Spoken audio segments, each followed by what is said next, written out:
Welcome to Fashion Show Reaction with Facial Recognition, where we react to fashion show videos, but with a twist. We apply facial recognition technology so that we can identify the models. For our third and fourth episodes, we are going to react to Giorgio Armani's Fall and Winter Couture collection for 2024 and 2025. Are you ready? Here we go. This show has so many models and so many looks that we have broken it up into 2 episodes. Make sure and look for episode 4 to see some amazing work by the facial recognition software during the parade. As we identify a model, they will be freeze-framed and their name will show in the roster on the left. We'll see as we go through the show that the software sometimes fails in a couple of different ways. Sometimes misidentifies a face in the crowd, and sometimes misidentifies the face of a model. Here is the first big failure by the computer during this video, so we did a manual override. The facial recognition software looks at each of the 30 frames in a second of video and treats them as individual pictures. This is what makes the identifications kind of flicker. The color palette of the show has some variation, but is predominantly a familiar feel from Armani. It is nice to see some couture that is something an executive could wear to the office, but we will see some clunkers and some pieces that will never see a boardroom ever, and you will immediately see why. Alright, here comes our worst look of the video. This odd neckline seems like it might work on an elegant gown, but we think this is a big fail on a lame suit. Neither we nor the computer can identify this model, and worse yet, we have failed to identify her in the past. If anyone knows who this is, please let us know in the comments. Given the color palette, it seems like you might be able to mix and match some of these ensembles and bring some more value if you purchase more than one look. Okay, here we go with some different color looks, kind of transitioning into black. It is nice to see a lot of flat shoes in this show, which gives a very casual feel even though these are some very fancy clothes. Note how with a sheer top under this jacket you could turn this look office-friendly. Unfortunately, we have our second unknown model. With the strong shoulders and beret, Alina is giving off some strong mommy dearest vibes here. Given the classic style we usually find from Armani, it is no surprise to feel the golden age of Hollywood in some of the pieces in this collection. But mostly there is a modern feel.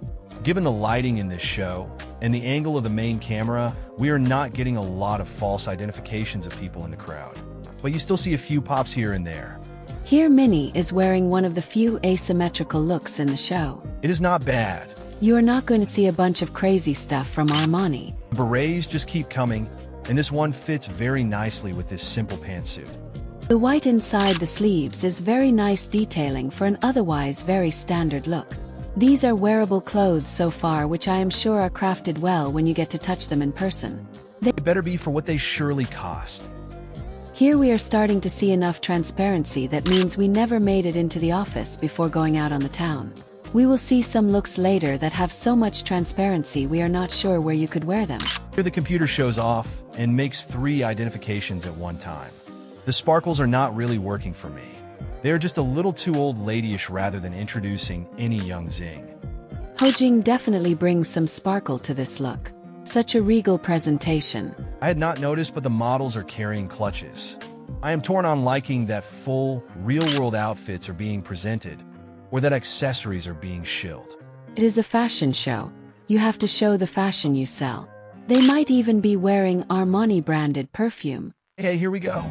We are going to slow this down as this is our honorable mention look of the video. Now this is a couture-level pantsuit. Can you imagine Kamala Harris wearing this at her inauguration? It would be stunning. The beret would work as it is cold in Washington, D.C. on January 20th. Mary was a great choice for this outfit. Remember we said there would be transparency in this show that we are not sure where you would wear it. Well, here it is with more to come. Back to our regularly scheduled programming. Yulia is listed as 5'11", but comes across on the video as quite a bit taller than the other models. She certainly stands out. This is the first time we have seen her here on Fashion Show Reaction with facial recognition. Do not forget to like this video and subscribe to the channel if you are having fun.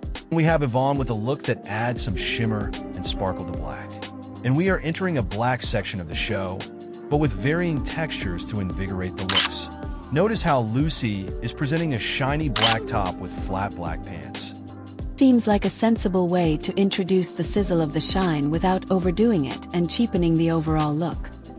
Yes, and here the viewer can make their own decision as to whether this all shiny black outfit is more their style than the more demure flat black pants. This is definitely more nightclub than charity ball with all this bling. Note that we do not have the beret here. And then here comes the model with our favorite name. Beans is presenting probably the youngest look of the show so far. With her fresh look, she was a great choice for this piece. I would imagine that if Beans put the jacket she is carrying on, that would really tone down this look. Note that this is the second time we have seen Agnes as she opened the show. When we have a model showing a second or third look, we do not add them to the roster again. This show is interesting as amid the models that are coming back with a new look, they are mixing in new faces. Here we see Lulu for a second time with an outfit that mixes gold and black. Then we see Scully for the first time, also mixing gold and black in an uncharacteristically asymmetric look. But look what happens here. We're going to go to half speed, so you can see what a mess the computer makes when trying to identify Scully. It ultimately gets her, but embarrasses itself along the way. Let's blame the fuzzy bangs from her hat for confusing the computer. Okay, here come a series of looks that are what you would expect from a classy Armani Couture show. The swinging beads of this look are very interesting. You saw Mariana walking down the sidewalk in this ensemble, you would think she was super chic.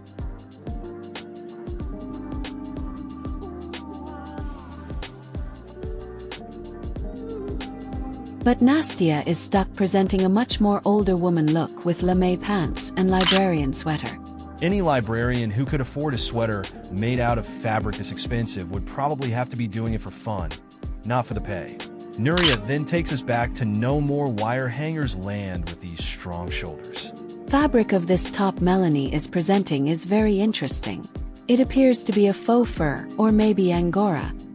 In any event, I am thinking you leave a little bit of it behind wherever you go. And, for some reason, we get a pair of harem pants.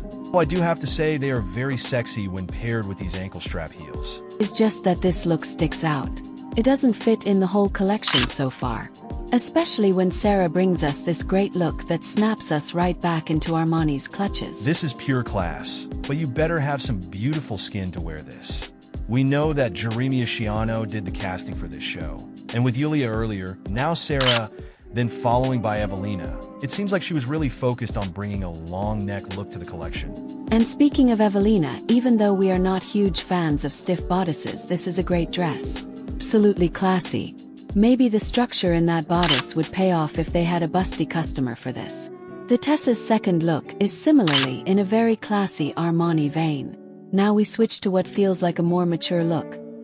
Not like a design evolution, but rather something that feels like an older woman would appreciate it. Then, unfortunately, we have our third unidentifiable model. Alright folks, get ready for it.